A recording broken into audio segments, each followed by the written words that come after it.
चलो, तो कल मैंने तुम लोगों को एक प्रोसेस बताया था, बायोटेक्नोलॉजी की एक प्रोसेस बताया था, जिसमें अपन ने बताया था कि देखा था कि किस तरीके से जेनेटिकली इंजीनियर्ड इंसुलिन बनता है, किस तरीके से इंसुलिन की फॉर्मेशन होती है, वो देखा था। तो आज अपन उसी चीज को थोड़ा सा डिस्कस कर रहे हैं, क्योंकि लास्ट में कुछ क्वेश्चन पूछा था आसना ने, उस क्वेश्चन का अपन जवाब दे रहे, उस क्वेश्चन का आंसर दे रहा हूं मैं, सभी लोग समझना। चलो, तो इधर ध्यान होंगे तुम लोग सभी लोग। तो कल अपन पढ़ रहे थे biotechnology in the field of medicine, या फिर biotechnology in the field of medical. Medical में बायोटेक्नोलॉजी का क्या एप्लीकेशन यूज हो सकता है, अपन उसको देख रहे थे। सबसे पहले अपना जो टॉपिक चल रहा है, इसका नाम है जेनेटिकली इंजीनियर्ड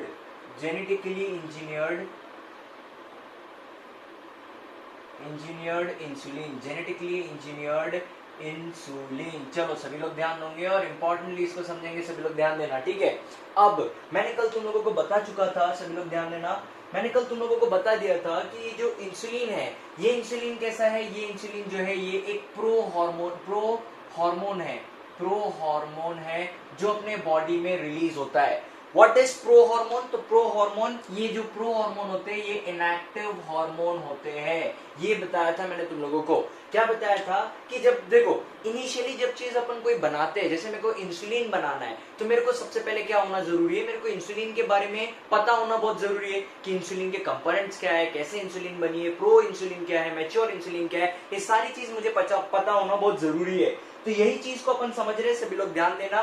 तो इंसुलिन के बारे में अगर बात करूं, तो इंसुलिन जो है वो मेरे बॉडी में सिंथेसाइज होती है, मेरे बॉडी में इंसुलिन बनती है, बट वो कैसे बनती है, एज अ प्रो हार्मोन बनती है।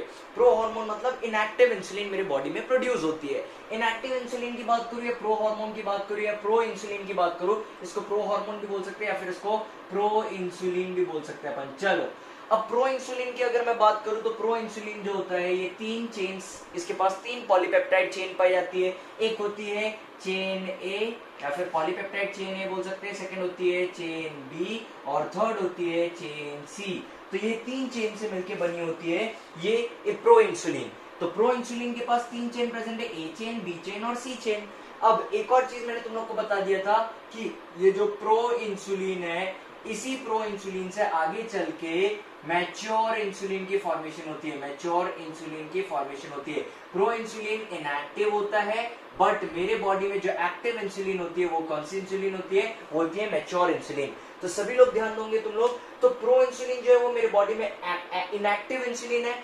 इनएक्टिव इंसुलिन मतलब ये अपना काम नहीं कर सकती, ये अभी ये अपना ये हार्मोन अपना काम नहीं कर सकता। ये कब अपना काम करेगा, जब ये बन जाएगा मैच्योर इंसुलिन, और तब ये एक्टिव हो जाएगा, और तब ये अपना वर्क अपना करेगा या काम करेगा अपना। अब सबसे पहली चीज इंपॉर्टेंट क्या है, तो प्रो इंसुलिन मैच्योर इंसुलिन बनती है, बट कैसे बनती है, तो प्रो इंसुलिन के पास ए चेन होती है, बी चेन होती है, सी चेन होती है, बट मैच्योर इंसुलिन के पास सिर्फ ए चेन होती है और बी चेन होती है।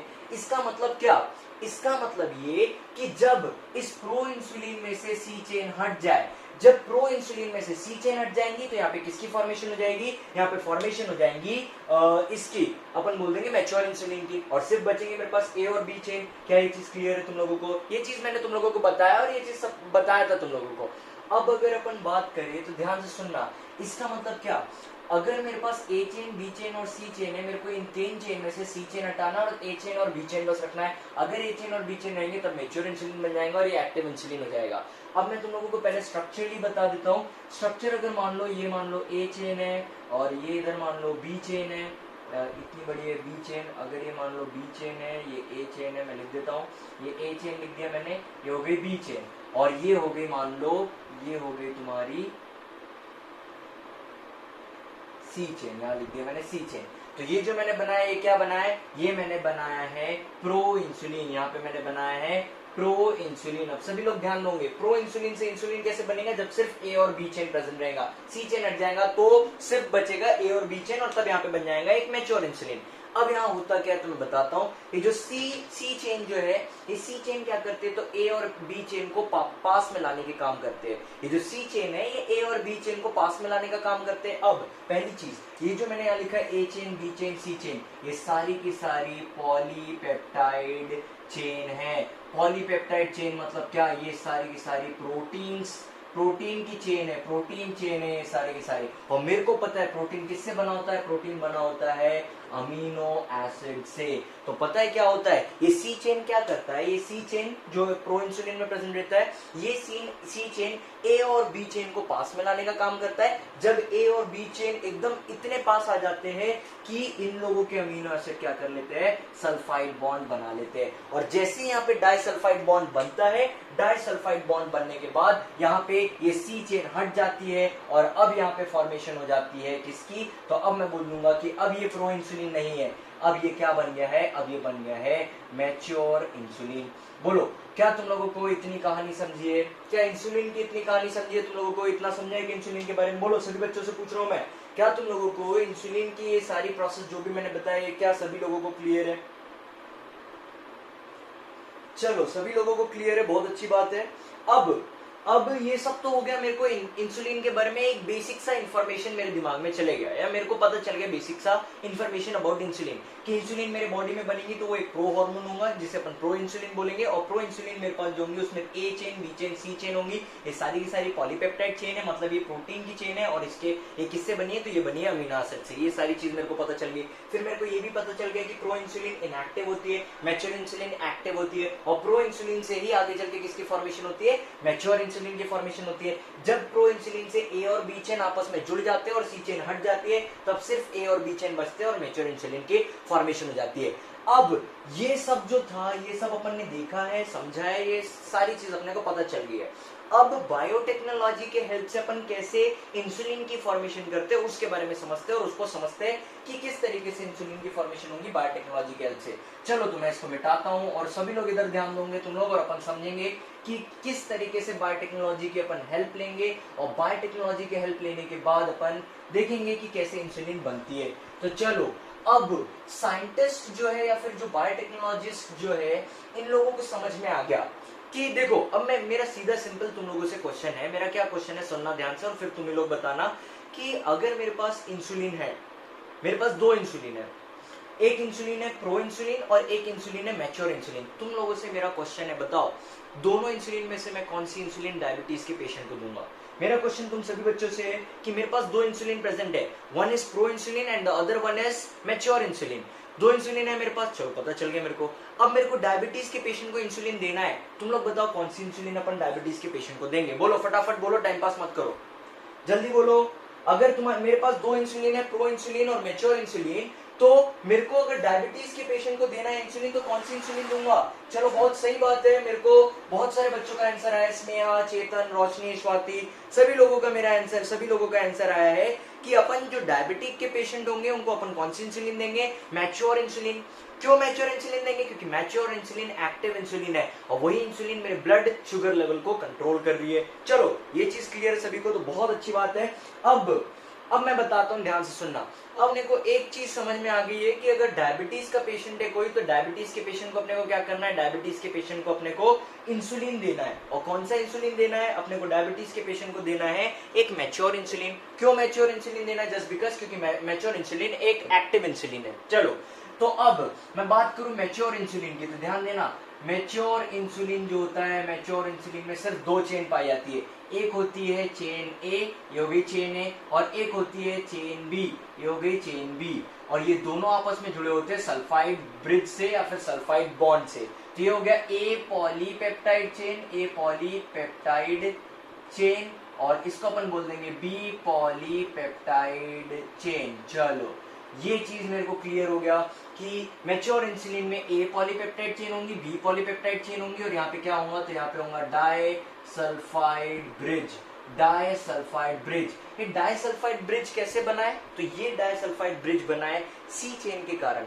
सी चेन ने ए चेन और बी चेन को आपस में पास में लाया, और जब ए चेन और बी चेन आपस में पास में आई तो इस ए चेन के अमीनो एसिड और इस ए चेन के अमीनो एसिड के जो सल्फर थे उन लोगों ने वहां पे क्या कर लिया, सल्फाइड बॉन्ड बना लिया, और यहाँ पे डाइसल्फाइड ब्रिज की फॉर्मेशन कर दिया। चलो बहुत अच्छी बात है, अपने को सारी चीज समझ में आ गई।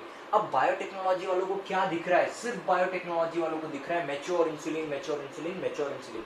उनको दिख रहा है कि अपने को क्या चाहिए, मैच्योर इंसुलिन चाहिए। क्यों, क्योंकि अपन किसको देंगे, डायबिटीज के पेशेंट को देंगे। डायबिटीज के पेशेंट को देना है मैच्योर इंसुलिन, तो उनको क्या दिख रहा है, सिर्फ मैच्योर इंसुलिन दिख रहा है। और क्या क्या चीजें दिख रही है मैच्योर इंसुलिन में, पहली चीज दिख रही है चेन ए। फिर दूसरी चीज दिख रही है चेन बी, और फिर तीसरी चीज दिख रही है डाइसल्फाइड ब्रिज।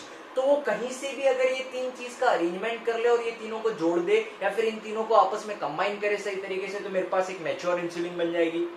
मेरे पास अगर मान लो मेरे को बोला कि मेरे पास साइलेंसर है, इंजन है, और गाड़ी के बहुत सारे बैटरी है, हेडलाइट्स है, गाड़ी की सीट है, सारी चीज अगर मेरे पास कंपोनेंट्स अगर प्रेजेंट है, और मैं अगर एक मैकेनिक हूं, तो मैं क्या कर सकता हूँ, वो सारे कंपोनेंट्स को जोड़ के एक गाड़ी बना सकता हूँ। तो उसी तरीके से बायोटेक्नोलॉजी वालों का क्या सिस्टम है, इन लोगों को पता चल गया कि इनको किसकी जरूरत है, पॉलीपेप्टाइड ए चेन की जरूरत है, पॉलीपेप्टाइड बी चेन की जरूरत है, और ये डाइसल्फाइड ब्रिज की जरूरत है। अगर ये तीन चीज का अरेंजमेंट हो जाए तो यहाँ पे किसकी फॉर्मेशन हो जाएंगी, यहाँ पे फॉर्मेशन हो जाएंगी इंसुलिन की, और वो भी कैसा इंसुलिन, मैच्योर इंसुलिन। तो अब पहले तो एक सबसे बेसिक सी और सबसे इंपॉर्टेंट सी इंफॉर्मेशन तुम लोगों को दे देता हूँ, मैं बताता हूँ क्या है। तो देखो, तुम लोग को ये चीज पता होना चाहिए, अपन ने एक टॉपिक पढ़ा था जिसको बोला था सेंट्रल डोग्मा। अपन ने एक टॉपिक पढ़ा था जिसको कहा था सेंट्रल डोग्मा। सेंट्रल डोग्मा के अकॉर्डिंग डीएनए से क्या बनता है आगे चल के, डीएनए से आगे चल के बनता है आरएनए, और आरएनए से आगे चल के क्या बनता है, तो आरएनए से आगे चल के बनता है प्रोटीन। डीएनए से आरएनए बनने की प्रोसेस को अपन ट्रांसक्रिप्शन बोलते हैं, और आरएनए से प्रोटीन बनने की प्रोसेस को अपन ट्रांसलेशन बोलते हैं। एक इंपॉर्टेंट चीज मैं क्या बोल सकता हूँ, क्या मैं बोल सकता हूँ कि ये पॉलीपेप्टाइड, मैंने लिखा है ए पॉलीपेप्टाइड चेन, मतलब ये कौन सी चेन है, ये एक प्रोटीन चेन है।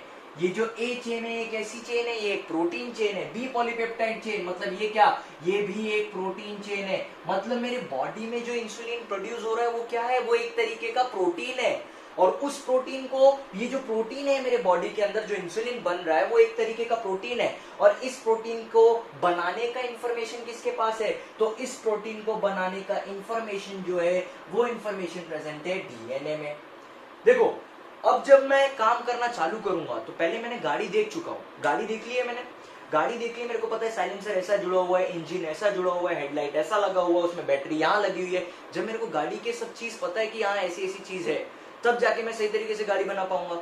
उसी तरीके से मेरे को पता है, क्या पता है कि ये ए चेन और बी चेन जो अपन बात कर रहे हैं मैच्योर इंसुलिन में, ये एक तरीके की प्रोटीन की चेन है, प्रोटीन की चेन है। और प्रोटीन मेरे बॉडी में कैसे बनता है, तो प्रोटीन मेरे बॉडी में बनता है जब तक कि वो इंफॉर्मेशन डीएनए से पहले आरएनए में जाती है, और आरएनए से ही प्रोटीन की फॉर्मेशन होती है। मतलब सीधी सीधी बात करूं मैं, तो सीधी सीधी बात ये है कि डीएनए के पास वो इंफॉर्मेशन है जिससे क्या बनने वाला है, प्रोटीन बनने वाला है। ये पॉलीपेप्टाइड ए चेन की भी इंफॉर्मेशन डीएनए में है, और पॉलीपेप्टाइड बी चेन की भी इंफॉर्मेशन डीएनए में है।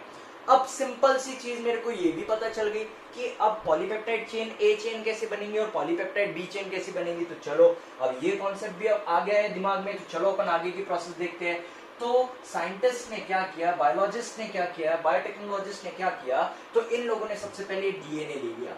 ये डीएनए हो गया एक ऐसा डीएनए, मैं बोल दूंगा कि ये डीएनए, ये जो डीएनए है ये ऐसा डीएनए है जो क्या करता है, ये बनाता है पॉलीपेप्टाइड ए चेन। ये क्या करता है, तो ये ऐसा डीएनए है जिसमें इंफॉर्मेशन प्रेजेंट है।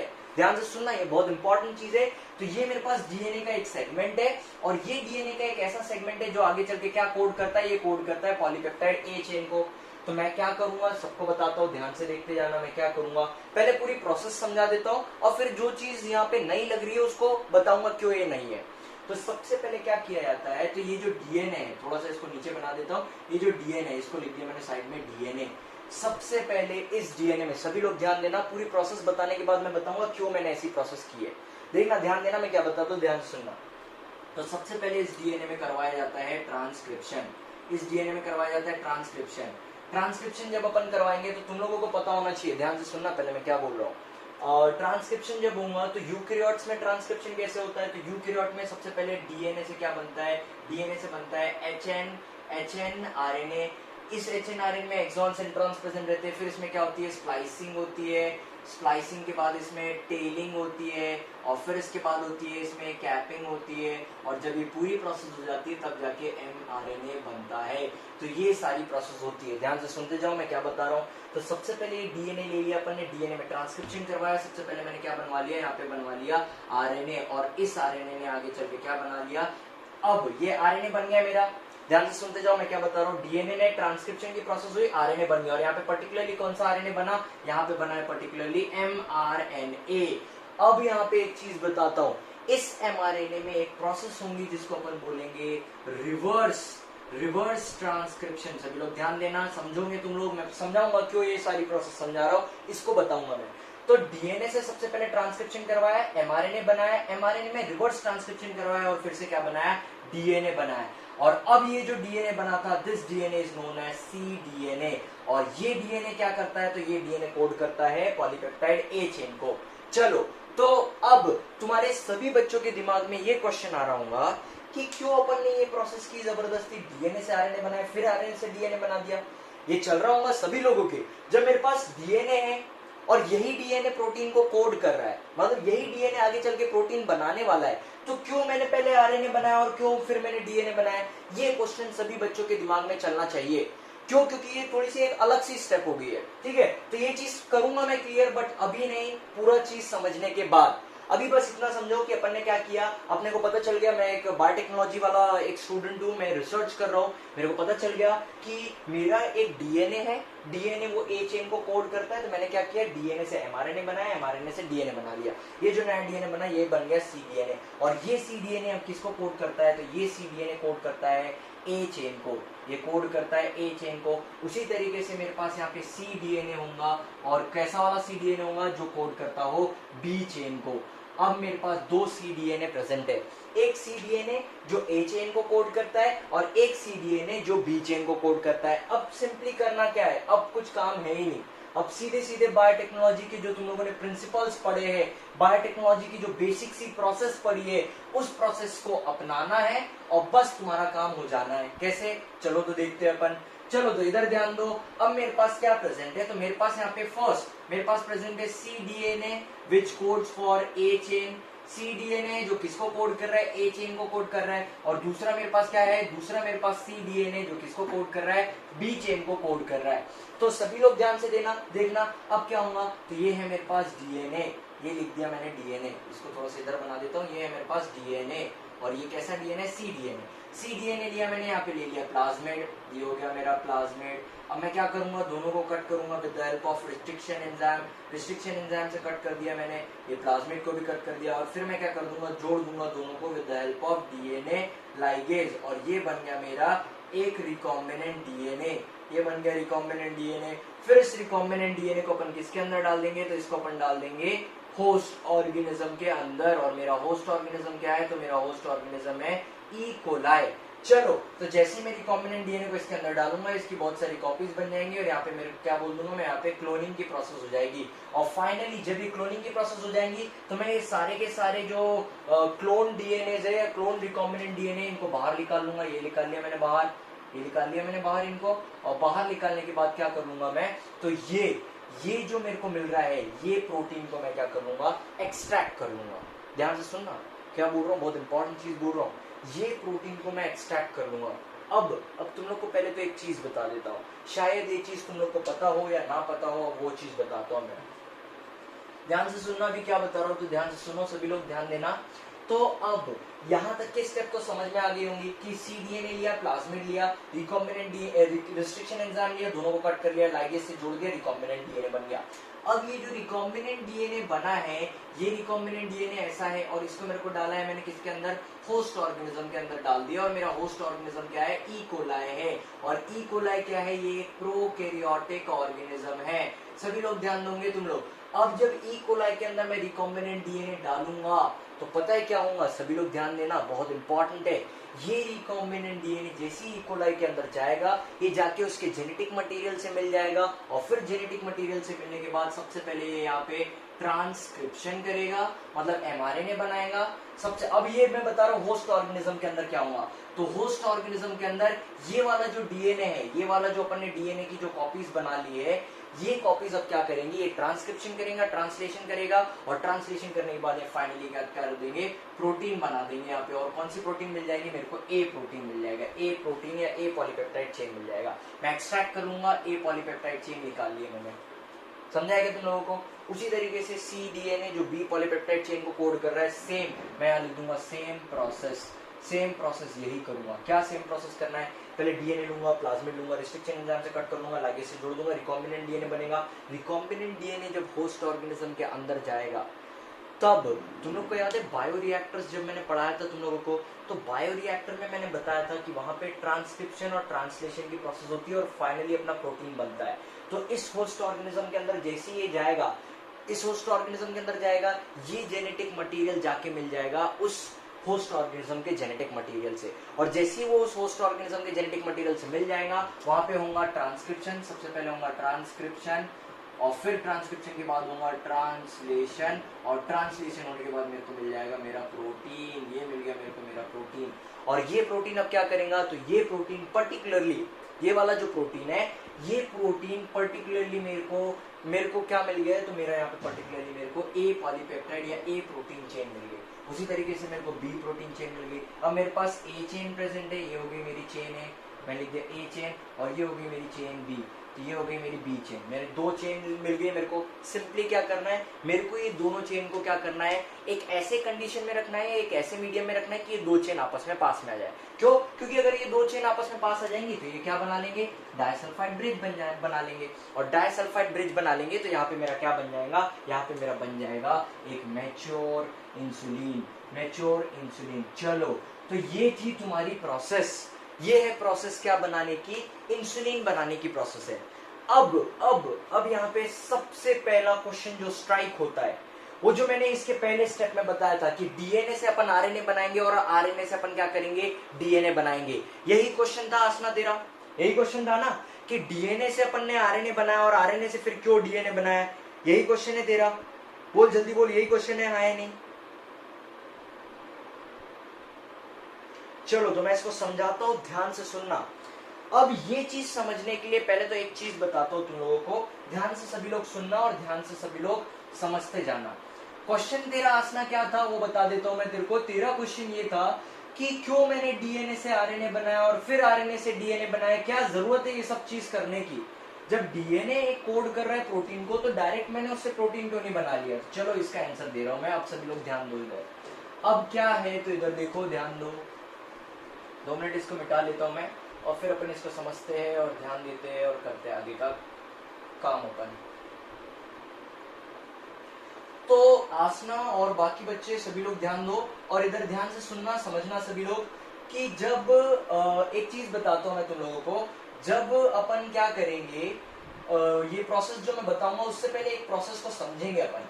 तो मैंने तुम सभी बच्चों को एक चीज पढ़ाई थी, transcription in prokaryotes and transcription in eukaryotes. ये पढ़ाया था मैंने तुम लोगों को 6th चैप्टर में। तो मैंने तुम लोगों को पढ़ाया था transcription in prokaryotes, transcription in prokaryotes, और एक चीज पढ़ाया था मैंने तुम लोगों को, ट्रांसक्रिप्शन इन यूकैरियोट्स, ये दो चीज मैंने पढ़ा है तुम लोगों को 6th चैप्टर में। ये अपन ने पढ़ा है 6th चैप्टर में, सभी लोग ध्यान देंगे। चलो, तो देखते हैं दोनों में होता क्या है। देख आसना, जो तेरा क्वेश्चन है ना, ये क्वेश्चन तेरे को तभी समझेगा जब ये सारी चीजें तेरे को क्लियर है। क्यों, मैं बताता हूँ क्यों और कैसे। चलो, तो ध्यान दो, ट्रांसक्रिप्शन इन प्रोकैरियोट, प्रोकैरियोट में ट्रांसक्रिप्शन कैसे होता है, तो ये अपना डीएनए मॉलिक्यूल होता है। इस डीएनए मॉलिक्यूल पे क्या होता है, तो इस डीएनए मॉलिक्यूल पे सबसे पहले, इस डीएनए मॉलिक्यूल पे आरएनए पॉलीमरेज आके बाइंड करता है। कौन आके बाइंड करता है, आरएनए पॉलीमरेज। और आरएनए पॉलीमरेज में यहाँ पे क्या प्रेजेंट रहता है, यहाँ पे प्रेजेंट रहता है सिग्मा फैक्टर।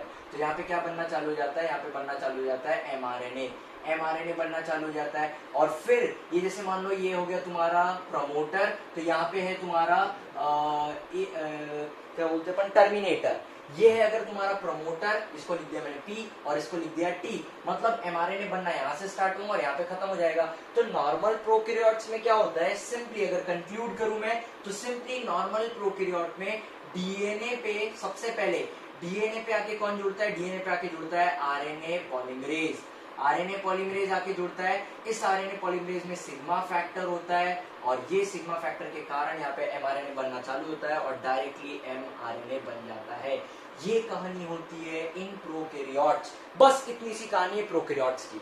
क्या कहानी है प्रोकैरियोट्स की, कि डीएनए पे आरएनए पॉलीमरेज नाम का एंजाइम आया, इसमें सिग्मा फैक्टर था, सिग्मा फैक्टर के होने के कारण वो आरएनए बनने की प्रोसेस स्टार्ट हुई, और एक बार जब आरएनए बनने की प्रोसेस स्टार्ट हुई तो आरएनए बन गया, अपने को आरएनए बन के मिल गया। और वो भी कैसे मिला, तो लास्ट में यहाँ पे रो फैक्टर होता है, तो रो फैक्टर जब टर्मिनेटर पे पहुंचता है तो एमआरएनए बन के अलग हो जाता है। ये हो गया तुम्हारा ट्रांसक्रिप्शन इन प्रोकैरियोट्स। अब मैं जब बात करता हूँ ट्रांसक्रिप्शन इन यूकैरियोट्स की, तो ये एक अलग प्रोसेस होती है, ये मैंने पढ़ाया था तुम लोगों को 6 चैप्टर में। क्या होता है यहाँ पे, तो चलो देखते हैं अपन। सबसे पहले इस प्रोसेस में डीएनए से बनता है क्या, डीएनए से बनता है एचएनआरएनए। ये जो एचएनआरएनए होता है, इस एचएनआरएनए के पास एक्सॉन होते हैं और इस एचएनआरएनए के पास इंट्रॉन होते हैं। मेरे को जरूरत क्या है, सिर्फ मेरे को जरूरत है एक्सॉन की। तो एक्सॉन सिर्फ रखने के लिए अपन यहाँ पे क्या करते हैं, स्प्लाइसिंग की प्रोसेस करते हैं। स्प्लाइसिंग में क्या होता है, एक्सॉन और इंट्रॉन को देखो, अगर तुम लोग को याद होगा तो मैं यहाँ पे प्रोसेस बताता हूँ, ध्यान से देखना। ये अगर एक डीएनए है, तो डीएनए से सबसे पहले बना, ये बन गया एमआरएनए, ये लिख दिया मैंने डीएनए, ये बन गया एमआरएनए। इस एमआरएनए में मैं ऐसा बना देता हूँ एमआरएनए को, और ये चलो, तो इसे डार्क बना दिया, इसको डार्क बना दिया और इसको डार्क बना दिया। इसको लिख दिया इंट्रॉन्स और इंट्रॉन, इसको लिख दिया एक्सॉन और एक्सॉन। अब इस एमआरएनए में, ये एमआरएनए नहीं है, सॉरी, ये हो गया तुम्हारा एचएनआरएनए। इस एचएनआरएनए में क्या प्रेजेंट है, एक्सॉन्स भी प्रेजेंट है और इंट्रॉन्स भी प्रेजेंट है। अब यहाँ पे एक प्रोसेस होती है जिसको बोला जाता है स्प्लाइसिंग। स्प्लाइसिंग की प्रोसेस होती है। स्प्लाइसिंग में क्या होता है, तो सबसे पहले इसमें डाला जाता है एंडोन्यूक्लियस। एंडोन्यूक्लियस डालने से क्या होगा, exon cut, introns cut, exon cut, intron cut, exon cut, intron cut. इस तरीके से एक्सॉन इंट्रॉन कट हो जाएंगे अलग अलग। ये हो गया मेरा इंट्रॉन, ये हो गया इंट्रॉन और ये हो गया इंट्रॉन। ये हो गया exon, intron, exon, intron, exon और इंट्रॉन। अब मेरे को पता चल गया मेरे को जरूरत किसकी है। देखो पहले तो ये चीज सबको क्लियर होना चाहिए कि एक्सॉन जो है, ये एक्सॉन क्या है, ये कोडिंग पार्ट है। एक्सॉन कोडिंग पार्ट है और इंट्रॉन्स क्या है, तो इंट्रॉन जो है ये नॉन कोडिंग पार्ट है। तो जरूरत किसकी है, मेरे को जरूरत है यहाँ पे कोडिंग पार्ट की, मतलब एक्सॉन की जरूरत है मेरे को। तो मैं क्या करूंगा, इस इंट्रॉन्स को हटाना है, तो अब मैं डाल दूंगा इसमें लाइगेज, और लाइगेज सिर्फ क्या करेगा, एक्सॉन, एक्सॉन, एक्सॉन, एक्सॉन और एक्सॉन को जोड़ देगा। और इस प्रोसेस को बोला जाता है स्प्लाइसिंग। इस प्रोसेस को बोला जाता है स्प्लाइसिंग। याद रखना, ये बहुत इंपॉर्टेंट चीज है। पता है 12th क्लास में ये पूछा जाता है पेपर में, what is transcription. Final paper में क्वेश्चन आता है व्हाट इज ट्रांसक्रिप्शन, और उसमें अगर नहीं दिया हुआ है ट्रांसक्रिप्शन इन यूकैरियोट्स या फिर ट्रांसक्रिप्शन इन प्रोकैरियोट्स, तो तुम लोग कोई भी समझा सकते हो। या पर्टिकुलरली वहां पे समझाया जाता है ट्रांसक्रिप्शन इन यूकैरियोट्स, ये वाली प्रोसेस समझाई जाती है। तो क्या होता है, ये चीज बताना है कि डीएनए से सबसे पहले एचएनआरएनए बनता है। एचएनआरएनए जो होता है इसमें एक्सॉन्स और इंट्रॉन्स दोनों होते हैं। एक्सॉन कोडिंग पार्ट होता है, इंट्रॉन्स नॉन कोडिंग पार्ट होता है। एक्सॉन्स कोडिंग पार्ट है तो अपने को जरूरत सिर्फ एक्सॉन की है, तो एक्सॉन को बस रहने देंगे। एक्सॉन को रहने के लिए यहाँ पे स्प्लाइसिंग की प्रोसेस की जाती है। इसमें सबसे पहले एंडोन्यूक्लियस डालते हैं जो एक्सॉन्स और इंट्रॉन्स को कट कर देता है, और कट करने के बाद इसमें अपन डाल देते हैं लाइगेज जो सिर्फ एक्सॉन को जोड़ देता है। अब इसके बाद क्या होता है, तो इसके बाद अब प्रोसेस होती है टेलिंग एंड कैपिंग। इसके बाद प्रोसेस होती है टेलिंग एंड कैपिंग। मतलब क्या, तो ये जो एमआरएनए है, ये बन गया एमआरएनए। इस एमआरएनए पे जो 5' वाला एंड है और इधर 3' वाला एंड है, तो 5' वाले एंड पे कैपिंग की प्रोसेस होती है और 3' वाले एंड पे टेलिंग की प्रोसेस होती है। जब ये दोनों प्रोसेस हो जाएंगी तब यहाँ पे जो स्ट्रक्चर बनेगा, ये स्ट्रक्चर मेरे को मिल जाएगा mRNA। टेलिंग कैपिंग की जाती है with the help of MGPPP और टेलिंग की जाती है with the help of poly A tail. ये चीज होती है यूकैरियोट्स में। ध्यान दो, बहुत इंपॉर्टेंट है। तुम लोग सोच रहे होंगे अपन पढ़ रहे बायोटेक्नोलॉजी, ये सारी चीज क्यों आ गई यहाँ पे, बताता हूँ धीरे धीरे। सब एक चीज दूसरे चीज से जुड़ी है, दूसरी चीज तीसरी चीज से जुड़ी है, इसीलिए ये सारी चीज बता रहा हूँ, ध्यान से सुनना। तो सभी लोग अब मैं क्लियर कर देता हूँ। क्या चीज क्लियर कर देता हूँ कि ट्रांसक्रिप्शन प्रोकैरियोट में अलग तरीके से होता है और ट्रांसक्रिप्शन यूकैरियोट में अलग तरीके से होता है। यूकैरियोट्स में क्या होता है, तो डीएनए से एचएनआरएनए बनता है, फिर इसमें स्प्लाइसिंग की प्रोसेस होती है, इसके साथ केपिंग की प्रोसेस होती है, केपिंग के साथ टेलिंग की प्रोसेस होती है, और जब ये पूरी प्रोसेस हो जाती है तब जाके यहाँ पे बनता है एमआरएनए। तो ये हो गया यूकैरियोट्स के इसमें। और प्रोकैरियोट्स में क्या होता है, तो प्रोकैरियोट्स में डायरेक्ट डीएनए से डायरेक्ट क्या बन जाता है, एमआरएनए बन जाता है। सिग्मा फैक्टर आके जुड़ता है, रो फैक्टर आके जुड़ता है, डायरेक्ट अपने को एमआरएनए बन जाता है। ये स्प्लाइसिंग वाइसिंग और ये टेलिंग केपिंग की प्रोसेस नहीं होती है प्रोकैरियोट्स में। अब ये कॉन्सेप्ट अगर तुम लोग को समझता है, अगर ये कॉन्सेप्ट तुम लोगों को समझता है, तो अब मैं तुम लोग को बताता हूं कि वहां पे मैंने क्यों सबसे पहले बताया कि डीएनए से अपन क्या बनाएंगे। सबसे पहले मैं बताऊंगा कि डीएनए से अपन ने पहले एमआरएनए बनाया, फिर एमआरएनए से वापस अपन ने डीएनए बनाया। अब अपन इस कॉन्सेप्ट पे पहुंचते हैं। अब मैं बताता हूँ क्यों ये प्रोसेस की गई है, इसको अपन अब समझते हैं। तो पहले इसको मिटा देता हूँ और फिर बताता हूँ। ध्यान देना सभी लोग, ये याद रख लो कि प्रोकैरियोट्स में बस इतनी सी प्रोसेस है, डायरेक्ट डीएनए से एमआरएनए बन जाएगा, बट यूकैरियोट्स में एक लंबी प्रोसेस है। चलो तो अब अपन समझेंगे, सब लोग ध्यान दोगे। अब अपन समझेंगे कि क्यों डीएनए से पहले आरएनए बनाया और फिर आरएनए से वापस क्यों डीएनए बनाया। तो चलो अपन देखते हैं।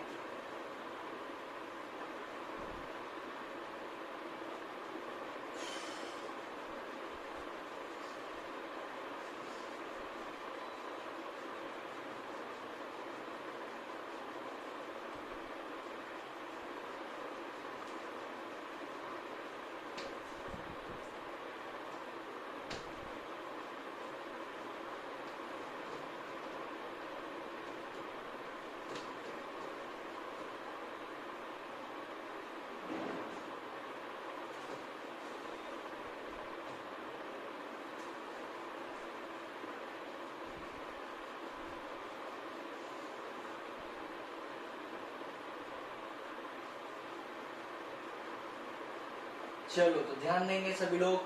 तो मैंने पता है, अब पहले तो एक चीज कुछ चीज बताता हूँ तुम लोगों को, ध्यान से सुनना और ध्यान से समझना। इंसुलिन जो है, पहली चीज ध्यान से सुनना, मैं क्या बोल रहा हूँ, पूरी चीज पूरी प्रोसेस ध्यान से सुनते जाना। नॉर्मल पर्सन में क्या होता है तो मैं बताता हूँ, नॉर्मल ह्यूमन में क्या होता है। तो इंसुलिन, पहले अपन बात करते हैं इंसुलिन की। ये हो गया अपना इंसुलिन। तो इंसुलिन क्या है, मैं बोल सकता हूँ कि इंसुलिन एक प्रोटीन की चेन है। इंसुलिन क्या है, एक प्रोटीन की चेन है। एक नहीं, दो प्रोटीन की चेन है। कौन से इंसुलिन की बात करो, मैं यहाँ पे इंसुलिन की बात कर रहा हूँ, मैच्योर इंसुलिन की। मैच्योर इंसुलिन, और मैच्योर इंसुलिन में ए चेन होती है और बी चेन होती है। और ए और बी कौन सी चेन है, ये है पॉलीपेप्टाइड चेन। और पॉलीपेप्टाइड मतलब क्या, ये किसकी चेन है, ये है प्रोटीन की चेन। मतलब इंसुलिन जो है मेरे बॉडी में, ये एक तरीके का प्रोटीन है। ये चीज सबको क्लियर हो जाना चाहिए। ध्यान से सुनो, जो भी बता रहा हूँ ध्यान से सुनना। तो इंसुलिन मेरे बॉडी में क्या है, एक तरीके का प्रोटीन है। नॉर्मल इंसान में क्या होता है, तो नॉर्मल इंसान में, इंसान कैसा ऑर्गेनिज्म है, इंसान है एक यूकैरियोटिक ऑर्गेनिज्म। नॉर्मल इंसान जो है वो एक यूकैरियोटिक ऑर्गेनिज्म है। नॉर्मल इंसान में क्या होता है, तो ये है इंसान का डीएनए। इस डीएनए से सबसे पहले क्या बनता है, आरएनए बनता है, एमआरएनए बनता है। और ये एमआरएनए बनने के लिए यहाँ पे बहुत सारी प्रोसेस है। कौन सी प्रोसेस है, तो स्प्लाइसिंग की प्रोसेस है, फिर इसके बाद टेलिंग की प्रोसेस है, फिर इसके बाद कैपिंग की प्रोसेस है। जब तक कि ये तीन प्रोसेस नहीं होंगी तब तक यहाँ पे एमआरएनए नहीं बनेगा। और फिर इस एमआरएनए से क्या बन जाता है, तो इस एमआरएनए से आगे चल के बन जाता है प्रोटीन। इस तरीके से नॉर्मल इंसान में होता है। मतलब मैं एक नॉर्मल पर्सन हूँ, मेरी पैंक्रियास ग्लैंड अच्छी है, मेरा इंसुलिन सही तरीके से सीक्रेट हो रहा है। तो कैसे हो रहा है, तो मेरे डीएनए में इंफॉर्मेशन है, इस डीएनए से एमआरएनए में इंफॉर्मेशन गई और एमआरएनए से प्रोटीन बन गया। ये होता है नॉर्मल इंसानों में। और यहाँ जो एमआरएनए बना है, ध्यान से देखना, ध्यान से सुनना, यहाँ जो एमआरएनए बना है, ये एमआरएनए में कौन सी प्रोसेस होंगी, स्प्लाइसिंग होंगी, टेलिंग होंगी और कैपिंग होंगी। क्यों होंगी, क्योंकि ये यूकैरियोटिक ऑर्गेनिज्म है। अपन इंसान जो है वो कैसे ऑर्गेनिज्म है, यूकैरियोटिक ऑर्गेनिज्म है। अब मैं पहले तो पूरा तुम लोग को कॉन्सेप्ट समझाता हूँ, ध्यान से सुनना। अगर चलो अब मैं तुम लोग को बताता हूँ आसना। अब एक दूसरे तरीके से अपन करते हैं। मैंने बोला कि ये डीएनए जो है, ये डीएनए किसको कोड करता है, ये जो डीएनए है ये डीएनए कोड करता है ए चेन को, ये कोड करता है ए चेन को। तो अब ये डीएनए ए चेन को कोड करता है, ठीक है। तो मैं क्या किया, अगर मैं डायरेक्टली इस डीएनए को प्लाज्मिड के साथ जोड़ता हूँ, अब ध्यान से सुनना क्या बता रहा हूँ, कहानी सुनते जाना। अगर इस डीएनए को प्लाज्मिड के साथ जोड़ता हूँ, मतलब ये हो गया मेरा प्लाज्मिड, ये हो गया डीएनए, फिर मैंने डाला रिस्ट्रिक्शन एंजाइम, तो डीएनए कट के मिल गया, या प्लाज्मिड मेरे को कट के मिल गया। फिर मैंने इसमें डाल दिया लाइगेज, फिर लाइगेज डालने के बाद ये मेरा रिकॉम्बिनेंट डीएनए बन गया। और रिकॉम्बिनेंट डीएनए को अपन ने किसके अंदर डाल दिया, रिकॉम्बिनेंट डीएनए को डाल दिया अपन ने होस्ट ऑर्गेनिज्म के अंदर। अब ये चले गए रिकॉम्बिनेंट डीएनए होस्ट ऑर्गेनिज्म के अंदर। अब आगे की प्रोसेस बताता हूँ, ध्यान से सुनना, ध्यान से सुनते जाना और सभी लोग समझना। अब ये होस्ट ऑर्गेनिज्म के अंदर मैंने डाल दिया मेरा डीएनए, ठीक है, ये डाल दिया मैंने डीएनए, ठीक है। होस्ट ऑर्गेनिज्म जो होता है वो हर बार अपन ई कोलाई लेते हैं। और ई कोलाई क्या है, ई कोलाई एक बैक्टीरिया है। और बैक्टीरिया क्या है, तो बैक्टीरिया एक प्रोकैरियोटिक ऑर्गेनिज्म है। बैक्टीरिया क्या है, बैक्टीरिया एक प्रोकैरियोटिक ऑर्गेनिज्म है। ध्यान से सुनो, ये बहुत ज्यादा इंपॉर्टेंट और बहुत ज्यादा नेसेसरी चीज है। कि मैंने क्या किया, वो डीएनए ले लिया, मेरे बॉडी से डायरेक्ट डीएनए ले लिया, मैंने कोई भी सेल से निकाला, डीएनए ले लिया। डीएनए लेने के बाद मेरे को पता चल गया कि ये वाला डीएनए का इतना सा पार्ट ए चेन बनाता है। तो मैंने इतना पार्ट ले लिया, प्लाज्मिड लिया, रिस्ट्रिक्शन एंजाइम से काटा, लाइगेज से जोड़ दिया, रिकॉम्बिनेंट डीएनए बनाया और इसको डाल दिया होस्ट ऑर्गेनिज्म के अंदर। होस्ट ऑर्गेनिज्म कौन सा है? होस्ट ऑर्गेनिज्म इकोलाई, इकोलाई एक बैक्टीरिया और ये एक प्रोकैरियोटिक ऑर्गेनिज्म है। अब जैसे ही मैं रिकॉम्बिनेंट डीएनए को इसके अंदर डालूंगा, ये रिकॉम्बिनेंट डीएनए जाके इस होस्ट ऑर्गेनिज्म के जेनेटिक मटेरियल से जाके जुड़ जाएगा और जेनेटिक मटेरियल के साथ जुड़ने के बाद ये होस्ट ऑर्गेनिज्म के अंदर जो अपन ने डीएनए डाला है, मतलब ये जो डीएनए मैंने होस्ट ऑर्गेनिज्म के अंदर डाला है, ये डीएनए अब आगे चल के ट्रांसक्रिप्शन की प्रोसेस करेगा और ट्रांसक्रिप्शन के बाद ट्रांसलेशन की प्रोसेस करेगा। तो जब ये ट्रांसक्रिप्शन करेगा तो ट्रांसक्रिप्शन के बाद क्या बनेगा? एमआरएनए बनेगा। बट मेरे को तो पता है, मेरे को क्या पता है, ध्यान से सुनना, मेरे को पता है कि होस्ट ऑर्गेनिज्म इकोलाई, इकोलाई एक प्रोकैरियोटिक ऑर्गेनिज्म है। प्रोकैरियोटिक ऑर्गेनिज्म में डीएनए से डायरेक्ट एमआरएनए बन जाता है, डीएनए से डायरेक्ट एमआरएनए बन जाता है। इसमें कोई स्प्लाइसिंग नहीं होती है और कोई टेलिंग नहीं होती है और केपिंग नहीं होती है। बट इंसान जो था वो एक यूकैरियोटिक ऑर्गेनिज्म था। इंसान जो था वो कैसा था? यूकैरियोटिक ऑर्गेनिज्म था और उसमें जो इंसुलिन बन रहा था उसमें कैसा बन रहा था? डीएनए में सबसे पहले एमआरएनए बन रहा था और ये एमआरएनए जो बन रहा था इसमें स्प्लाइसिंग हो रही थी, टेलिंग हो रही थी, केपिंग हो रही थी और ये सारी प्रोसेस इस प्रोकैरियोटिक ऑर्गेनिज्म मतलब इस ई कोलाई के अंदर नहीं हो पाएगी। क्योंकि इसमें नहीं हो पाएगी, ये सारी प्रोसेस क्यों नहीं हो पाएंगी पता है? मैं बताता हूँ, रीजन भी बताता हूँ। रीजन मैं बताता हूँ कि स्प्लाइसिंग, टेलिंग और केपिंग के लिए जो एंजाइम लगेंगे वो एंजाइम इस होस्ट ऑर्गेनिज्म के अंदर नहीं होंगे। इसीलिए यही एक रीजन है, ये रीजन है। इसीलिए पता है क्या किया जाता है? इसीलिए मैंने बताया था कि ये लिया डीएनए, ये लिया मैंने डीएनए, ये डीएनए किसको कोड कर रहा है? तो मान लो ये डीएनए ए चेन को कोड कर रहा है, तो सबसे पहले इस डीएनए में क्या करवाया जाता है? इसमें करवाया जाता है ट्रांसक्रिप्शन, ताकि अगर इसमें एक बार ट्रांसक्रिप्शन हो गया तो अब मेरे को स्प्लाइसिंग, टेलिंग और केपिंग की जरूरत नहीं है। तो ये बन गया, हो गया ट्रांसक्रिप्शन। अब बन गया ये मेरा एमआरएनए और वापस मैं क्या कर दूंगा? वापस मैंने इसमें कर दिया रिवर्स ट्रांसक्रिप्शन, रिवर्स ट्रांसक्रिप्शन। तो अब रिवर्स ट्रांसक्रिप्शन हो गया, तो रिवर्स ट्रांसक्रिप्शन के बाद ये वापस क्या बन जाएगा? ये बन जाएगा डीएनए। अब अगर इस डीएनए को मैं जोड़ता हूं, ये वाले डीएनए को अगर मैं जोड़ता हूं प्लाज्मिड में, अगर इस डीएनए को मैं प्लाज्मिड में जोड़ता हूं तो क्या होगा? पहले कट करूंगा, ज्वाइन करूंगा, रिकॉम्बिनेंट डीएनए बन गया। अब ये वाला डीएनए अब जब ये ट्रांसक्रिप्शन होगा तो चलता है, मेरे को आरएनए बनेगा तो भी चलता है। अगर यहाँ पे स्प्लाइसिंग और टेलिंग, केपिंग नहीं हुआ तो भी चलेगा। क्यों? क्योंकि वो पहले ही हो चुका है। इसीलिए ये जो नया डीएनए बनता है, इस नए डीएनए को बोला जाता है ये जो नया डीएनए बना है, इस नए डीएनए को बोला जाता है सीडीएनए। और सीडीएनए बनना एक बहुत इंपॉर्टेंट चीज है, या बहुत इंपॉर्टेंट प्रोसेस है। अब बोलो, क्या तेरा नाम क्या है? आसना, तेरे को क्या ये चीज क्लियर है? बोल, क्या ये तेरे को प्रोसेस क्लियर है क्या? हाँ या नहीं? सभी लोगों को क्या ये प्रोसेस क्लियर है? बोलो, सभी लोगों को क्या ये प्रोसेस क्लियर है? फटाफट सभी लोग बोलो। देखो, ये जो प्रोसेस है ये एक इंपॉर्टेंट प्रोसेस है तुम्हारे बोर्ड पॉइंट ऑफ व्यू या फिर तुम्हारे नीट पॉइंट ऑफ व्यू। ये प्रोसेस तुमको समझ में आनी चाहिए। नहीं समझ में आ रही मतलब तुम लोग फिर कोई मतलब नहीं रहा। ये बायोटेक्नोलॉजी पढ़ने का भी मतलब नहीं रहा, एप्लीकेशन पढ़ने का भी मतलब नहीं रहा। देखो, मेरे को अभी भी ऐसा लग रहा है, अभी भी थोड़ा सा ऐसा लग रहा है कि कुछ बच्चों को दिक्कत हो रही है शायद ये चीज समझने के लिए। अगर ये दिक्कत हो रही है तो इसका पूरा रीजन पहुंचता है अपना क्या बोलेंगे अपन, transcription in prokaryotes and transcription in eukaryotes. अगर वो कॉन्सेप्ट अच्छे से समझा तो ये बहुत अच्छे से समझ में आ जाएगा। चलो, तो बहुत अच्छी बात है अगर तुम लोग को समझा है। सभी तो बोल रहे हैं हाँ समझा है, बहुत अच्छी बात है। चलो, तो अब अपन यहाँ पे अपना बंद हो गया, एक टॉपिक खत्म हो गया है। ठीक है, एक बच्ची बोल रही है फिर से समझा दो। 2 मिनट फटाफट खत्म करते हैं इसको, समझते हैं फिर से। तो प्रोसेस अब क्या होंगी? प्रोसेस बता देता हूँ। प्रोसेस ये होंगी, सबसे पहले अपन क्या करेंगे? सबसे पहले मैं डीएनए लूंगा। अब मैं बता दे रहा हूँ कि इंसुलिन कैसे बनाते हैं, ध्यान से सुनते जाना। इंसुलिन कैसे बना रहे बायोटेक्नोलॉजी के हेल्प से वो बता दे रहा हूँ, बस प्रोसेस खत्म कर रहे हैं। सबसे पहले अपन ने डीएनए लिया। कौन सा डीएनए लिया? जो ए चेन को कोड करता है। इस डीएनए में मैंने ट्रांसक्रिप्शन करवा दिया, एमआरएनए बनाया, एमआरएनए से फिर रिवर्स ट्रांसक्रिप्शन कराया और वापस डीएनए बना दिया। अब ये जो डीएनए बना ये बन गया मेरा सीडीएनए। इतनी प्रोसेस हो गई। ये प्रोसेस होने के बाद मैं क्या करूंगा? इस सीडीएनए को लूंगा, सीडीएनए को प्लाज्मिड में जोड़ूंगा। पहले काटूंगा सीडीएनए को और प्लाज्मिड को काटूंगा with the help of restriction enzyme. फिर डीएनए लाइगेज के हेल्प से इसको जोड़ दूंगा मैं, किसमें? प्लाज्मिड में जोड़ दूंगा, तो मेरा बन गया रिकॉम्बिनेंट डीएनए। और इस रिकॉम्बिनेंट डीएनए को डाल दूंगा मैं होस्ट ऑर्गेनिज्म के अंदर। अब होस्ट ऑर्गेनिज्म के अंदर क्या होगा? तो ये डीएनए ट्रांसक्रिप्शन की प्रोसेस करेगा, एमआरएनए बन जाएगा और एमआरएनए के बाद ये क्या करेगा? ये बना लेगा प्रोटीन बना लेगा with the help of translation. Protein बन गया मतलब मेरे पास ए चेन बन गई। ए चेन जो थी ये कैसी चेन है? ए पॉलीपेप्टाइड चेन है, पॉलीपेप्टाइड चेन है। पॉलीपेप्टाइड मतलब क्या है? ये प्रोटीन की चेन है। ये बन गया मेरा इधर प्रोटीन, ये बन गया प्रोटीन। ए चेन बन के तैयार। इसी सेम प्रोसेस के साथ मैं क्या बना लूंगा, मैं इसी सेम प्रोसेस के साथ ए और बी चेन दोनों चेन को बना लूंगा। एक बार जब दो चेन बन गई तो दोनों चेन को बस क्या करना है, दोनों चेन को आपस में अपने को जोड़ना है with the help of disulphide bridge. खत्म, इतनी ही है प्रोसेस।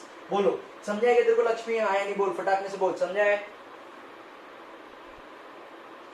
चलो अगर तेरे को समझा है तो बहुत अच्छी बात है। अब तुम लोगों को कुछ पहले तो कुछ इन्फॉर्मेशन बता देता हूं, ध्यान से सुनना, सभी लोग ध्यान से सुनोगे। सबसे पहली चीज कि ये जो तुम लोग देख रहे हो कि ये मैंने जो बायोटेक्नोलॉजी के हेल्प से इंसुलिन बनाया है, ये पता है सबसे पहली बार ये इंसुलिन बनाया था एक अमेरिकन कंपनी ने जिसका नाम था इली लिली। एक अमेरिकन कंपनी थी, इसको मिटा देता हूं मैं, 2 मिनट बस रुकेंगे सभी लोग, इसको मिटाते अपन और कुछ इन्फॉर्मेशन बता देता हूँ तुम लोगों को। इस इंसुलिन से रिलेटेड ही है, ध्यान से सभी लोग सुनना। तो सबसे पहली बार इंसुलिन को बनाया था एक बायोटेक्नोलॉजिकल कंपनी ने जिसका नाम था इली लिली। तो मैं बताता हूँ, यहाँ पे देखो मैं एक पॉइंट लिख रहा हूँ, मैं लिख रहा हूँ अमेरिकन कंपनी इली लिली। ये एक अमेरिकन कंपनी है जिसका नाम है इली लिली, ये याद रखोगे तुम लोग सभी लोग। अमेरिकन कंपनी जिसका नाम है इली लिली, इस कंपनी ने 1983 5 जुलाई 1983 सब लोग ध्यान देना। तो एक अमेरिकन कंपनी है, बायोटेक्नोलॉजिकल कंपनी जिसका नाम है इली लिली। इस इली लिली ने 5 जुलाई 1983 में सबसे पहली बार बनाया था जेनेटिकली इंजीनियर्ड इंसुलिन।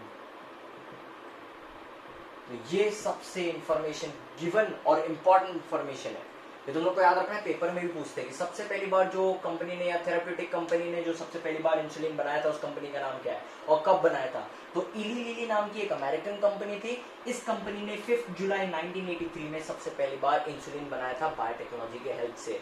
चलो तो ये चीज क्लियर है अपने को, चलो बहुत अच्छी बात है। अब कुछ और चीज बता देता हूँ तुम लोगों को। जो दो साइंटिस्ट है, दो साइंटिस्ट है, इनका नाम है बेंटिंग एंड बेस्ट। ये दो साइंटिस्ट है, इन लोगों ने सबसे पहली बार इंसुलिन को आइसोलेट किया था डॉग पैनक्रियास से। तो मैं लिख सकता हूं they isolated insulin from dogs pancreas. तो दो साइंटिस्ट थे जिसका नाम था बेंटिंग, BANTING, बेंटिंग और बेस्ट। ये दो साइंटिस्ट थे, इन दो साइंटिस्ट ने क्या किया, सबसे पहली बार आइसोलेट किया था इंसुलिन को कुत्ते के पेनक्रियास से, डॉग के पेनक्रियास से। इसके अलावा एक और है, एक साइंटिस्ट है, सभी लोग सुनना ध्यान से, एक साइंटिस्ट और है, उसका नाम बताता हूँ। एक साइंटिस्ट है जिसका नाम है फ्रेडरिक सेंगर। तो ये जो साइंटिस्ट है, इस साइंटिस्ट ने gave amino acid sequence of insulin. He gave amino acid sequence of insulin।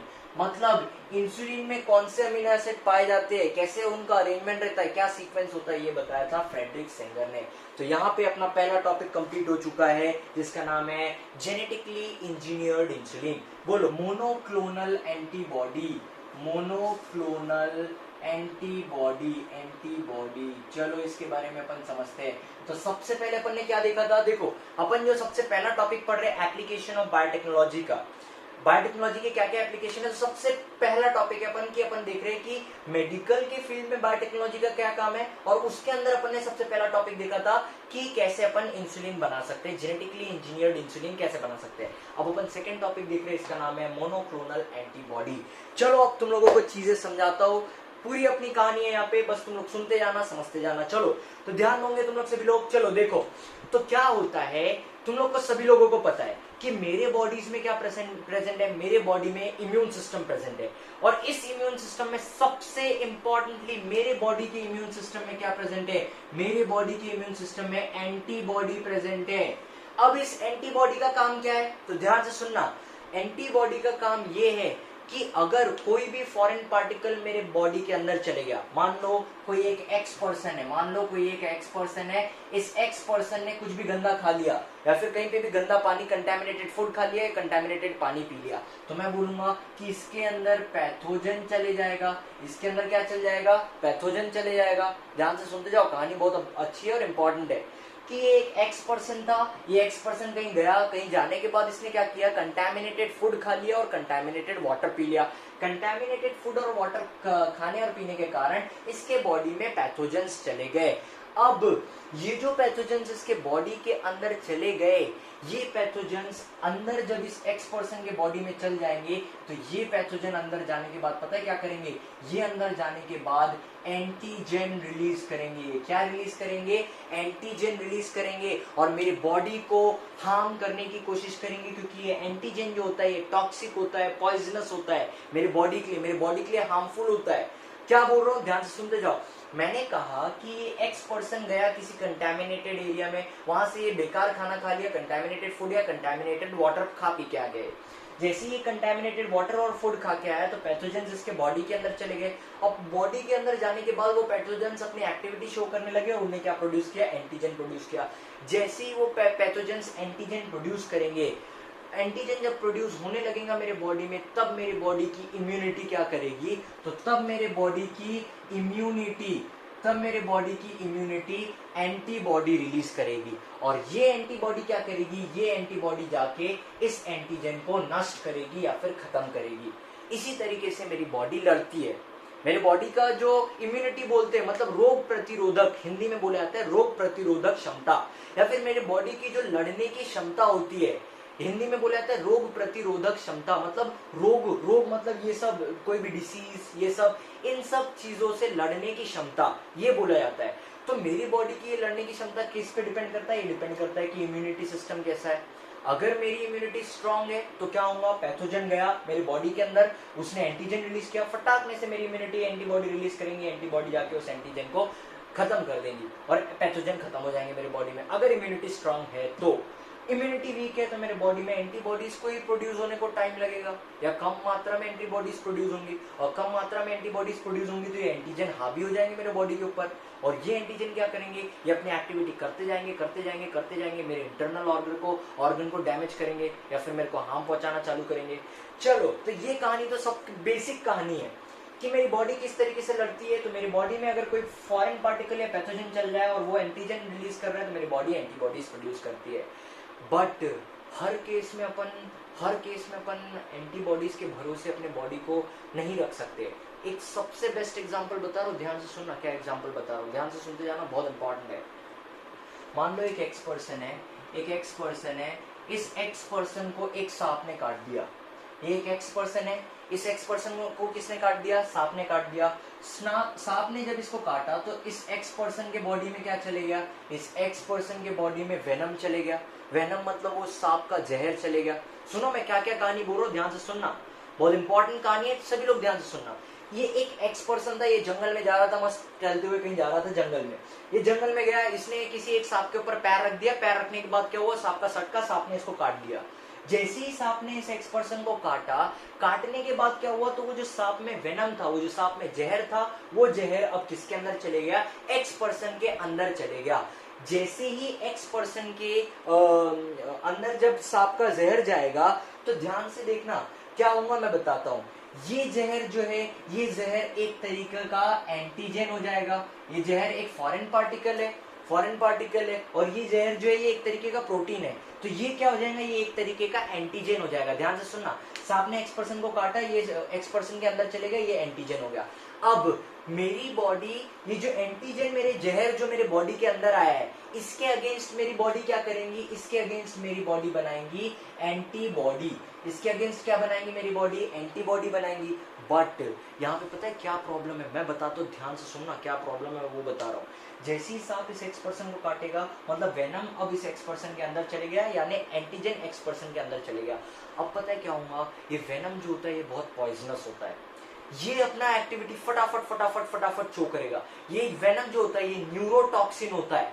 Neurotoxin मतलब ये जो अपने नर्व सेल्स है या फिर जो अपने न्यूरॉन्स है उनको क्या करता है, ये सीएनएस को और न्यूरॉन्स को डैमेज करने लगता है। ध्यान से सुनना मैं क्या बता रहा हूँ कि वेनम जब एक्स पर्सन के बॉडी में चल जाएगा तो ये फटाफट अपनी एक्टिविटी करेगा, और एक्टिविटी करने के कारण ये क्या करेगा, नर्व सेल्स को या फिर न्यूरॉन्स को या सेंट्रल नर्वस सिस्टम को डैमेज करेगा, और साथ ही साथ में अपना जो ब्लड है, ब्लड के आरबीसीज को रप्चर करने लगेगा। मतलब सांप ने काटा नहीं मेरे हाथ में और इसने वेनम मेरे बॉडी के अंदर गया और इसने अपनी एक्टिविटी चालू कर दी, मेरे सेंट्रल नर्वस सिस्टम को डैमेज कर दिया और साथ ही साथ मेरे बॉडी में क्या कर दिया, तो आरबीसी को रप्चर करने लगा।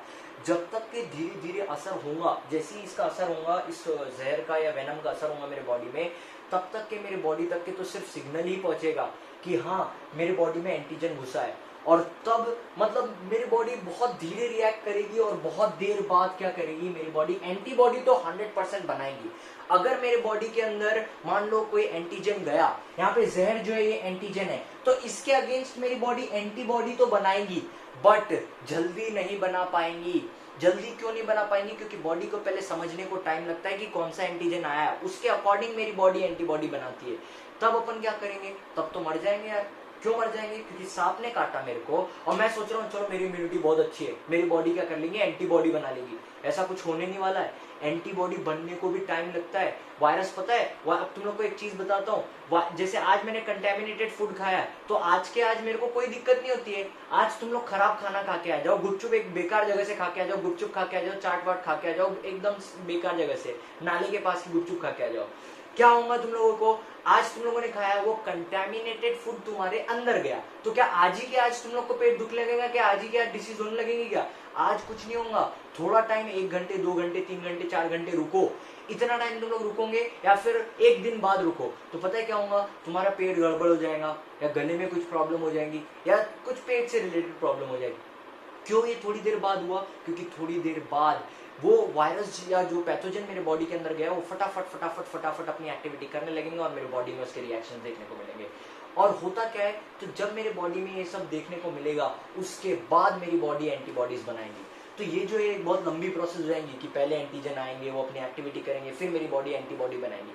सांप के कंडीशन में अगर ऐसा हुआ ना, और मैं सिर्फ भरोसा कर रहा हूँ मेरी बॉडी के एंटीबॉडी पे, तो पता है क्या होगा, सांप ने काटा मेरे को, मैं सोच रहा हूँ मेरी बॉडी में एंटीबॉडी लिख लेंगे उस एंटीजन को डिस्ट्रॉय करने के लिए, और कोई एंटीबॉडी लिख लेंगे, तब तक कि वो इंसान निपट गया और वो मर गया हो। तो इसमें पता है इस केस में क्या किया जाता है, अब बताता हूँ। इस केस में एक पहले से बना बनाया एंटीबॉडी दिया जाता है। इसीलिए पता है क्या करते, जब भी किसी पर्सन को सांप ने काटा तो उसको पकड़ते, उठाते, पहले तो क्या किया जाता है, पहले तो कुछ चीजें बता देता हूँ। सांप काट देता है तो पहली चीज तो ये करते हैं कि वो जहां जैसे यहाँ काटा है तो इसके ऊपर बांध देते हैं, ताकि ब्लड सर्कुलेशन ऊपर की तरफ ना हो, हार्ट तक के वो जहर वाला ब्लड ना पहुंचे।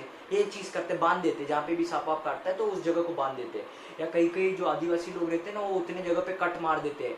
कट मारने का पर्पस पता है क्या है? जैसे मेरे को सांप ने हाथ में कट नहीं मारते रहे, पता चल रहा हाथ सांप ने यहाँ काटा और यहीं कट मार दिया तुम लोगों ने, यहीं से तुम्हारा खून निकल रहा है, यहीं मर गए तुम लोग कट मारने के चक्कर में। कट कैसे मारते मैं बताता हूँ। जैसे सांप ने मेरे पैर में काटा है, पैर में काटा तो क्या होता है कि वो जो ब्लड है, ब्लड सर्कुलेट हो रहा है और वापस मेरे हार्ट में जा रहा है, ब्लड सर्कुलेट होकर हार्ट में जाएगा। तो वो लोग क्या करते हैं, उन लोग का मेंटेलिटी ये रहती है कि वो जो जहर वाला ब्लड है वो हार्ट तक के ना पहुंचे। तो वो लोग क्या करते हैं, जैसे मेरा अगर ये लेग है, ये मेरा अगर लेग है, मेरे को यहाँ पे सांप ने काटा है, तो ये इतने जगह पे क्या कर देते हैं, कट कर देते हैं, और फटाफट करते हैं। अब भी काटा तो अब भी फटाकने से कट कर दिया। अपने जैसे अपना जैसा कोई आदमी रहा ना, वो पहले 10 बार सोचेगा मैं मेरे पैर को काटू नहीं काटू, काटू मतलब कट बस करना है, ब्लेड से कट लगाना है ताकि वो खून बाहर आ जाए।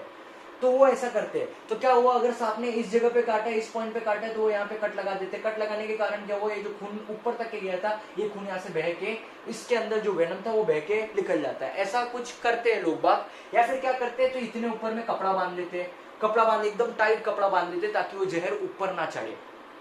ये सब लोकल होम रेमेडीज हो गई, होम रेमेडीज जो घर पे करते हैं।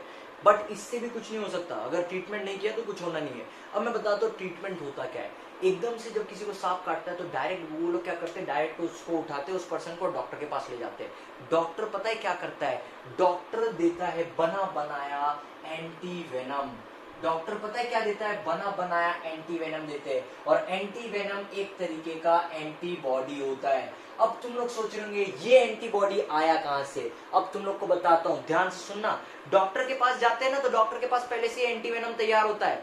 वो क्या करते, बस एक इंजेक्शन लगा देते, दे दिया तुम लोग को एंटी वेनम, चलो एंटीबॉडी चली गई तुम्हारे बॉडी के अंदर, अब दिक्कत कोई नहीं है, कोई टाइम नहीं। इसीलिए बोलते सांप वाप काट देता है तो जल्दी एकदम टाइम पे अपने को उस पेशेंट को पहुंचा के डॉक्टर के पास पहुंचाना है। क्यों? क्योंकि वो डॉक्टर अपने को क्या कर देंगे, एंटी वेनम दे देंगे, और एंटी वेनम देने के बाद अपने को चलो उस जो एंटीजन मेरे बॉडी के अंदर गया था उसका कोई इफेक्ट नहीं होगा। अब एक चीज बताता हूँ, तुम लोग सोच रहे होंगे कि डॉक्टर के पास ये एंटीबॉडी कहाँ से है जिसका एंटी वेनम बोल रहे हो। अरे डॉक्टर के पास वो इंजेक्शन में एंटी वेनम आया कहाँ से, तो ये आया कहाँ से, तो ये आया सीधे सीधे बायोटेक्नोलॉजी से। अब बायोटेक्नोलॉजी से कैसे आया वो बताता हूँ। अब बायोटेक्नोलॉजी से ऐसे आता है कि ये लोग क्या करते हैं पर्पसफुली, अब ध्यान से सुनना, बहुत इंपॉर्टेंटली बता रहा हूँ। अगर इंसान की बात करूं, देखो अपनी बॉडी जो है बहुत अच्छी तरीके से मैन्युफैक्चर हुई है, इतनी अच्छी तरीके से बॉडी मैन्युफैक्चर हुई है कि कोई पता है सबसे बेस्ट बॉडी जो इंसानों की बॉडी है पूरी लिविंग ऑर्गेनिजम्स में, अपनी बॉडी में सारी, अगर मेरे बॉडी में कोई एंटीजन गया है या कोई पैथोजन गया है तो उसके अगेंस्ट लड़ने के लिए मेरे पास इम्यूनिटी सिस्टम है, वो एंटीबॉडीज प्रोड्यूस करके उसको लड़ाएगा। कब तक के लड़ाएगा, जब तक कि उसकी इम्यूनिटी काम कर रही है, अच्छी इम्यूनिटी है तो फटाफट लड़ा के खत्म कर देगा। बट देखो कुछ कुछ केस में, जैसे जहर वाला केस हो गया, ये जहर जल्दी जल्दी फैलता है, ये न्यूरोटॉक्सिक होता है। न्यूरोटॉक्सिक मतलब मेरे सेंट्रल नर्वस सिस्टम को डैमेज करने लगता है। तो क्या मेरा ज्यादा सेंट्रल नर्वस सिस्टम डैमेज ना हो करके डायरेक्ट एंटीबॉडी लेते हैं अपन, नहीं तो मेरी बॉडी केपेबल है एंटीबॉडी बनाने के लिए, बना सकती है मेरी बॉडी, बट जब तक कि मेरी बॉडी एंटीबॉडी बनाएगी तब तक कि एंटीजन मेरी बॉडी में पूरी तरह फैल चुका होगा और तब तक कि उस पर्सन की डेथ हो सकती है। तो बना बनाया एंटीबॉडी लेते हैं, देखो कैसे करते हैं तो वो बताता हूँ। तो पता है क्या करते हैं, इधर ध्यान देना सभी लोग, तो सभी लोग ध्यान दो, क्या करते हैं तो इधर ध्यान दो। तो क्या किया जाता है, तो सबसे पहले एक घोड़ा लिया जाता है, घोड़ा, हॉर्स, एक हॉर्स ले लिया। अब क्या करते हैं, तो जबरदस्ती हॉर्स के बॉडी के अंदर, जबरदस्ती हॉर्स के बॉडी के अंदर वेनम डाल देते हैं। ध्यान से सुनना क्या क्या बता रहा हूं मैं, ध्यान से सुनते जाओ। हॉर्स लिया, हॉर्स के बॉडी के अंदर क्या डाल दिया अपन ने, वेनम डाल दिया, जबरदस्ती वेनम डाल दिया। अब वेनम डाला मतलब क्या, वेनम एक तरीके का एंटीजन है। वेनम क्या है, ये एक तरीके का एंटीजन है। जब वेनम हॉर्स के अंदर जाएगा तो हॉर्स के अंदर पता है क्या होता है, जो एक बहुत अच्छा स्ट्रॉन्ग हॉर्स है, एकदम हेल्दी हॉर्स है, तो इस हॉर्स के अंदर एकदम जैसी वेनम डाला उसी के कुछ टाइम बाद फटाफट फटाफट फटाफट इस हॉर्स के अंदर एंटीबॉडी बनने लग जाती है। और ये जो एंटीबॉडी बनने लगती है किसके अगेंस्ट बनती है, इस वेनम या फिर इस एंटीजन के अगेंस्ट बनती है। ध्यान से सुनना मैं क्या बोल रहा हूँ। तो अपन लोग क्या करेंगे, पहले एक घोड़ा लेंगे, घोड़े के अंदर जानबूझ के अपन वेनम डाल देंगे, किसी सांप का वेनम डाल दिया मैंने इस घोड़े के अंदर। अब घोड़े के अंदर वेनम डाल चुका मतलब घोड़े के अंदर एंटीजन जा चुका है।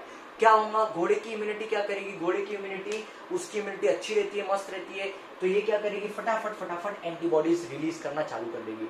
और कुछ टाइम बाद अपन क्या करेंगे, तो कुछ टाइम बाद इस घोड़े का अपन ब्लड ले लेंगे। हो गया, बस कहानी इतनी है कि मैंने क्या किया, घोड़े के अंदर वेनम डाल दिया, वेनम मतलब मेरा एंटीजन अब घोड़े के अंदर चले गया। घोड़े के अंदर एक बार अगर एंटीजन चले गया तो इसकी बॉडी को अपने को कब तक के वेट करना है, जब तक इसकी बॉडी एंटीबॉडी ना बना ले। जैसे ही घोड़े के बॉडी ने एंटीबॉडी बना लिया, मतलब कुछ टाइम बाद, थोड़े टाइम बाद एंटीबॉडी बना लेंगे इसकी बॉडी। तो जैसी एंटीबॉडी बना लेंगे अपन क्या करेंगे, घोड़े का ब्लड ले लेंगे। अब इस ब्लड में से भी पर्टिकुलरली अपन ले लेंगे सेरम, इस ब्लड में से भी अपन ले लेंगे पर्टिकुलरली सेरम। और सेरम में क्या होता है, तो सेरम में प्रेजेंट रहती है वो एंटीबॉडीज, ये रहती है वो एंटीबॉडीज जो इस घोड़े ने बनाया था उस सांप के अगेंस्ट। ये एंटीबॉडीज को लेते हैं, मैन्युफैक्चर करते हैं, इसका फाइनल प्रोडक्ट बनाते हैं और इस तरीके से डॉक्टर के पास आती है एक पहले से बनी बनाई एंटीबॉडी। और अब क्या होगा, तो अब मैं बताता हूँ कहानी। अब मान लो कि एक पर्सन था, कोई एक्स पर्सन, उसको सांप ने काटा तो वो पैनिक हो गया, चलो अब क्या करे कुछ समझा नहीं, तो वो गया सीधे फटाकने से काटा सांप ने काटा उसको, तो वो चले गए डॉक्टर के पास, गया डॉक्टर के पास। डॉक्टर ने क्या किया, तो डॉक्टर ने निकाला एंटी वेनम का इंजेक्शन, डॉक्टर ने निकाला एंटी वेनम का इंजेक्शन और लगा दिया उस पेशेंट को लगाया, पेशेंट बराबर ठीक। डॉक्टर के पास ये एंटी वेनम या फिर एंटीबॉडी का वो इंजेक्शन कहाँ से आया, तो वो इंजेक्शन कुछ इस प्रोसेस की तरह आया है। बोलो समझा है क्या तुम लोगों को, हाँ या नहीं।